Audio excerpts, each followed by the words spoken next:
नमस्कार साथियों, स्वागत है आप सभी का आपके अपने परिवार द स्टडी आश्रम टीसे पर। ये दोस्तों शिक्षक भर्ती से रिलेटेड चैनल है, आपको भी सब्सक्राइब करना चाहिए। हम सीरीज़ लेकर के चल रहे हैं पेडागोजी का, हिंदी पेडागोजी के लिए। इसमें हमने देखा था लास्ट भाषा में भाषा की ग्रहणशीलता और अर्जन वगैरह। आज हम देख रहे हैं शिक्षण सिद्धांत, भाषा शिक्षण के सिद्धांत के बारे में देखेंगे। विद्वानों का मानना है कि कुछ के इस प्रकार से सिद्धांत हो सकते हैं भाषा शिक्षण के। देखिए क्या है भाषा शिक्षण के सिद्धांत। बोलचाल एवं अभ्यास का सिद्धांत। बोलचाल या अभ्यास का सिद्धांत। विद्यालयों में हिंदी, संस्कृत, अंग्रेजी आदि कई भाषाएं पढ़ाई जाती हैं। छात्रों को पाठ्य पुस्तकें पढ़वा करके समझा दिया जाता है कि समझा दिया गया, काम पूरा हो गया। बालक जो भाषा सीखते हैं उसमें बातचीत भी करें, उस पर यह बिल्कुल भी ध्यान नहीं दिया जाता कि छात्र कुछ बोलना चाह रहा है, उसमें बोलने उस पर प्रयास कर रहा है बोलने का, उसमें डांट दिया जाता है, बैठा दिया जाता है, जबकि ऐसा बिल्कुल होना नहीं चाहिए। वैज्ञानिकों का मानना ये है कि बालक भाषा पर प्रवीणता तभी प्राप्त कर सकता है जब वह उस भाषा पर का प्रयोग करेगा, बोलचाल की भाषा में इस्तेमाल करेगा। तो भाषा सीखने का एक तरीका, ये सिद्धांत है कि बोलचाल अभ्यास का सिद्धांत तो सिर्फ पढ़ाने से नहीं होगा, चार दीवारों में बैठा करके वो भाषा प्रयोग करेगा।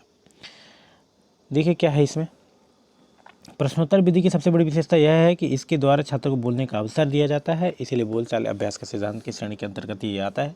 क्योंकि जो बालक सक्रिय रहता है, सक्रिय रूप से भाग लेता है, तो इसमें वो अच्छी तरह से भाषा सीखता है और साथ ही वो भाषा का प्रयोग करेगा, बोलने की कोशिश करेगा तो वो सीखेगा। जैसे इंग्लिश हम लोग बात नहीं करते, बोलते नहीं है तो वो नहीं बनती, जबकि इतनी कठिन नहीं है। हम लोग बोलने का प्रयास करें, पहले तो शर्म आती है बोलने में, फिर सामने वाला कोई दांत निकालता है तो वो दिक्कत होती है। लेकिन आप बेशर्म होकर के बोलिए, आप 10 दिन बोलिए ऐसे बेशर्मी की तरह, 11वें दिन से आपके मुंह में ऐसे हिंदी ऐसा इंग्लिश आएगी जैसे हिंदी टपाटप बोलते हैं। तो बस सीधा सा मतलब है इसका। व्यक्तिगत भिन्नता का सिद्धांत हो गया। नन कह रहे हैं, पहला तो हो गया कि हमारा बोलचाल अभ्यास का सिद्धांत हो गया। दूसरा हमारा व्यक्तिगत भिन्नता का सिद्धांत है। इसमें नन कहते हैं कि मैं सदा मैं हूँ और तुम सदा तुम। क्या कह रहे हैं? व्यक्तिगत भिन्नता।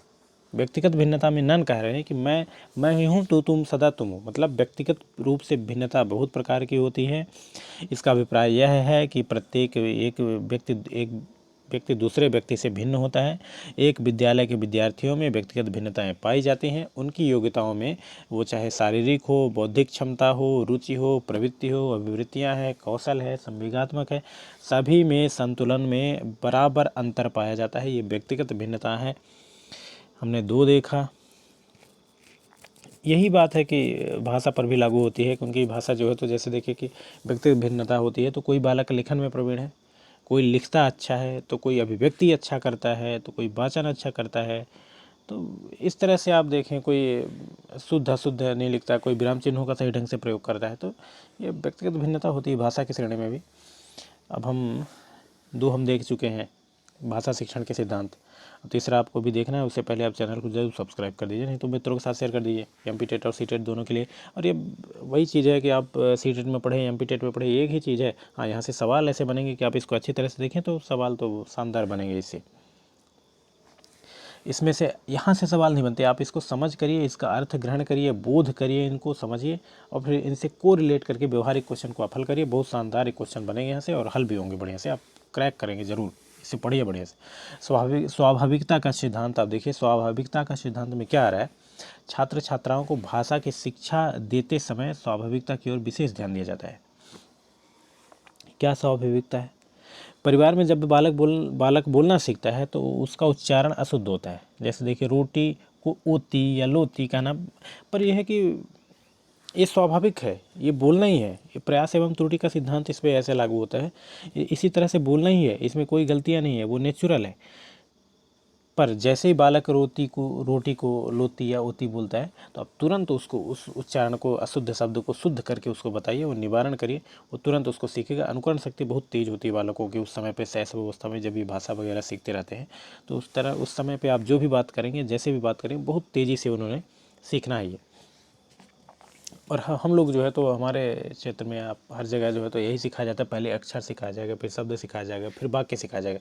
लेकिन मनोवैज्ञानिकों का ये कहना है कि ऐसा होना नहीं चाहिए। कैसे कि बालक जो है तो सबसे पहले मान के चलिए कि अगर पानी मांगता है तो वो पानी कहता है तो उसका मतलब होता है कि पानी पीना है, तो वो पूरा वाक्य बोल रहा है। तो हमें सिर्फ अक्षर बता रहे हैं, फिर शब्द बताते हैं, फिर वाक्य बताते हैं, तो उसको दिक्कत होती है। तो पहले वाक्य बताएं, फिर फिर शब्द बताएं, फिर अक्षर बताएं, मतलब क्रमशः निम्न की ओर आए, तो ऐसे में आसानी होती है बालक को सीखने समझने में। जैसे देखिए, मनोवैज्ञानिकों और शिक्षा साथियों का मत है कि विद्यालय में बालक को पहले वाक्य सिखलाया जाए, फिर शब्द, फिर अंत में अक्षर। ये स्वाभाविक क्रम है, नेचुरल रूप से जैसे वो सीखता है उस तरह से। हमने 3 देखा, बोलचाल अभ्यास का सिद्धांत, जहाँ बोलचाल की भाषा में हम किस तरह से सीखते हैं। व्यक्तिगत भिन्नता होती है कि कोई बालक जो है तो कभी भी कुछ भी सीख रहा है, लेखन में कोई अलग है, तो कोई अभिव्यक्ति में अच्छा है, तो कोई विराम चिन्हों में। स्वाभाविकता का सिद्धांत जो है तो इसमें रोटी को होती बोल रहा है, और क्रमशः उल्टा सीखता है हम लोग, तो सीधा सीखना चाहिए। और अगला जो हमारा है ये तो क्रियाशीलता का सिद्धांत है। क्रियाशीलता में बालक जो है तो स्वभाव से ही क्रियाशील प्राणी है, सक्रिय प्राणी है, वह कभी भी निष्क्रिय नहीं बैठ सकता, हर समय कुछ ना कुछ करता ही रहता है। पढ़ाते समय अध्यापक का प्रश्न पूछना और छात्रों का उत्तर देना, ये क्या है, एक सक्रियता होती है, अंतः क्रिया होती है बालक और छात्रों के बीच में। ये बड़ा इंपॉर्टेंट, आप ध्यान रखिए इसको। यही जो है तो वाइगोत्स्की का सिद्धांत भी कहता है। अध्यापक द्वारा बालक को किसी वस्तु तथ्य का मौखिक वर्णन करने के लिए कहना, छात्रों को लिखवाना आदि ऐसे साधन है जिसके कक्षा में क्रियाशीलता बनी रहती है, विद्यार्थी का भाषा में ज्ञान प्राप्त करने में जल्दी नहीं पड़ता है। अगर बालक सक्रिय है, क्रियाशील है, तो वो कोई भी भाषा सीखने में, कुछ भी सीखने वो जल्दी सीखेगा। निष्क्रिय बैठा दीजिए और व्याख्या करने लगी तो वो पुराने ज़माने वाली विधि है, इस समय नहीं सीख सकता वो, ना ही उसको समझ में आएगा। उत्प्रेरणा या रुचि का सिद्धांत, इसी को आप बोलिए मोटिवेशन का सिद्धांत हो गया। उत्प्रेरणा, जितने आप बालक मोटिवेट है, करने के लिए तत्पर है, उसकी रुचि है, तो भाषा सीखेगा, और नहीं तो नहीं सीखेगा। भाषा से रिलेट करिए। अगर अलग चले जाएंगे यहाँ से, तो जैसे देखिए कि यदि किसी कार्य को करने के लिए छात्र को उत्प्रेरित किया जाता है, उत्तेजित किया जाता है, जी धराया जाता है, उस कार्य को बड़ी निष्ठा से, वो तत्परता से, रुचिपूर्वक करेंगे। उदाहरण के लिए मान के चलिए कि जैसे आप कहते हैं कि यदि कोई खेल के मैदान है, उसमें कंकड़ पत्थर पड़े हो, तो कहिए कि आपके छात्रों को कि इन्हें दूर फेंकना है, तो वो नहीं फेंकेंगे। लेकिन ये कह देंगे कौन कितना दूर फेंकता है, तो एक दूसरे के कंपटीशन के तौर पे वो जो है तो उत्प्रेरित हो जाएंगे और फेंकना शुरू कर देंगे ये, और सब फेंक के फुर्सत कर देंगे। तो इस तरह से उत्प्रेरणा या रुचि होती है उनकी इस तरह से काम करने की। हाँ, अब एक और है, अभी तक हमने देखा बोलचाल अभ्यास का सिद्धांत देख लिया, फिर व्यक्तिगत भिन्नता का देखा, फिर स्वाभाविकता का सिद्धांत देखा, फिर क्रियाशीलता का सिद्धांत देखा, उत्प्रेरणा एवं रुचि का सिद्धांत देखा। अब हमारा उपयुक्त क्रम का सिद्धांत। उपयुक्त क्रम में क्या है, उपयुक्त क्रम में भाषा शिक्षण प्रदान करते समय उपयुक्त क्रम की ओर विशेष ध्यान दिया जाता है। क्या है विशेष ध्यान? भाषा शिक्षण की दृष्टि से 2 बातें महत्वपूर्ण हैं, एक अर्थग्रहता, एक भाव प्रकाशन या अभिव्यक्ति। अर्थग्रहता जो है तो पहली सीढ़ी है, भाव प्रकाशन या व्यक्ति दूसरी पीढ़ी हो गई। छात्रों में अर्थग्रहता आए, इसके लिए 2 बातों को ध्यान में रखना, सुनना और पढ़ना। अर्थ हम कैसे कैसे ग्रहण कर सकते हैं, सुन करके ग्रहण करते हैं और पढ़ करके भी ग्रहण कर सकते हैं। हम कहीं से सुने तो हम उसका अर्थ ग्रहण करें, पढ़ें तो भी ग्रहण करें।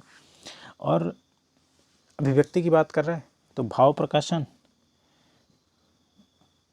और अभिव्यक्ति 2 प्रकार से हो सकती है। कैसे कैसे? मौखिक अभिव्यक्ति होती है एक, मौखिक यानी भाव प्रकाशन अभिव्यक्ति, हम बोल के बता दे रहे हैं कोई चीज़, ये हो गया मौखिक। एक होता है लिखित भाव प्रकाशन, हम बोल नहीं रहे हैं, लिख के दे रहे हैं, वो हमारा भाव अभिव्यक्ति ही है। तो हम ग्रहण करते हैं सुन करके और पढ़ करके, और अभिव्यक्त करते हैं हम बोल करके और लिख करके, है ना। पढ़ना मतलब ये, पढ़ने का मतलब ये मत सोचिए कि बोल रहे हैं आप। पढ़ने का मतलब आप मौन से रिलेट कर लिए कि मौन वाचन कर रहे हैं, मौन पढ़ रहे हैं, तो आप ग्रहण कर रहे हैं उस चीज़ को। अभिव्यक्ति का भाव प्रकाशन प्रथम सोपान है। अभिव्यक्ति, मौखिक अभिव्यक्ति का भाव प्रकाशन प्रथम सोपान है, और लिखित अभिव्यक्ति का भाव प्रकाशन का दूसरा। यानी हम मौखिक जो बोल रहे हैं ना, तो भाव प्रकाशन जो अभिव्यक्ति है हमारी, तो वो पहला चरण हो गया, और लिखना हमारे दूसरा चरण हो गया। अगला सिद्धांत हमारा लास्ट वाला है भाषा शिक्षण का सिद्धांत, कि अनुकरण का सिद्धांत। अनुकरण का सिद्धांत तो आप सब समझिए कि जैसे भी आप बोल रहे हैं, जिस तरह से आप बातें कर रहे हैं, वही चीज़ को वो सुनेगा और समझेगा। बालकों में अनुकरण की प्रवृत्ति जो है कितनी तीव्र मात्रा में पाई जाती है, इस तथ्य से हम भली भांति जानते हैं, परिचित हैं। भाषा को सीखने में अनुकरण की प्रवृत्ति बड़ी सहायक है। पर वर्णमाला को सीखना, शब्दों और उनके अर्थों को सीखना तथा पढ़ना लिखना सीखना, इन सभी क्रियाओं में अनुकरण ही प्रवृत्ति काम देती है। इस भाषा का विशेष प्रयास करना चाहिए कि विद्यालय के बालकों को अनुकरण को ठीक दिशा पर प्राप्त करना हो। इस संबंध में सबसे पहले अध्यापक को अपना आदर्श वाचन प्रस्तुत करना चाहिए। इस तरह से हमारा ये शिक्षण सिद्धांत जो है समाप्त होता है। अनुकरण का सिद्धांत का मतलब ही ये है कि आपके द्वारा बोली गई भाषा को वो नकल करेगा, कॉपी करेगा, वही अनुकरण है और बहुत तेज़ी से करता है। सहसा अवस्था में बहुत तीव्र गति से वो अनुकरण करेगा और जो बात करेंगे, अब जो बोलेंगे वो वही बोलेगा, कॉपी करेगा, बोलने का प्रयास करेगा। तो ये अनुकरण होता है हमारा। तो हमने क्या क्या देखा अभी तक? बोलचाल या अभ्यास का सिद्धांत पहले होता है, दूसरा व्यक्तिगत भिन्नता का सिद्धांत हुआ, स्वाभाविकता का सिद्धांत होता है, क्रियाशीलता का सिद्धांत होता है, उत्प्रेरणा या रुचि या मोटिवेशन का होता है, उपयुक्त क्रम का हो गया और अनुकरण सिद्धांत हो गया। साथियों, हमारे चैनल को जरूर सब्सक्राइब करिए, आपका ही है। ऐसे आप वीडियो आपको ये पास आते रहेंगे। एमपी के लिए है, सीटेट के लिए भी है, तो आप टॉपिक वाइज लेकर के चलिए। तो आज तक यहीं तक रहेगा। Till then take care, love you, bye bye. मैं आपका दोस्त और होस्ट आपके साथ हमेशा बना रहूँगा। Bye bye, have a nice day. हाँ, और वीडियो को सब्सक्राइब करिए, लाइक कर दीजिए, हो सके तो